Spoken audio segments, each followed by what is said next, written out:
मेहनत का फल। एक छोटे से गांव में रामू नाम का एक किसान रहता था। वह बहुत मेहनती था, लेकिन उसकी ज़मीन बंजर थी और फसल अच्छी नहीं होती थी। गांव के बाकी लोग उसे अक्सर ताना मारते थे कि उसकी मेहनत बेकार है। एक दिन गांव में एक साधु आए। रामू ने उनके दर्शन किए और अपनी परेशानी बताई। साधु मुस्कुराए और बोले, बेटा, मेहनत कभी बेकार नहीं जाती, बस सही समय और सही जगह पर की गई मेहनत जरूर रंग लाती है।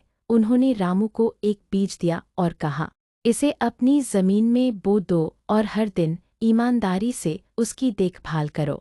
रामू ने साधु की बात मानी। उसने उस बीज को अपनी बंजर जमीन में बो दिया और रोज सुबह शाम उसकी देखभाल करने लगा, जैसे वह अपने बच्चे की देखभाल करता हो। गांव वाले उसे अब भी हंसते थे, लेकिन रामू ने हार नहीं मानी।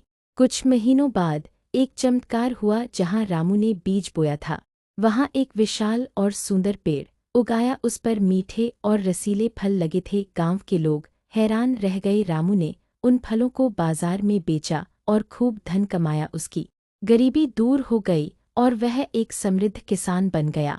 नैतिक शिक्षा। इस कहानी से हमें यह शिक्षा मिलती है कि कड़ी मेहनत और धैर्य का फल हमेशा मीठा होता है। हमें कभी भी अपनी मेहनत पर शक नहीं करना चाहिए और परिस्थितियों से घबराकर हार नहीं माननी चाहिए।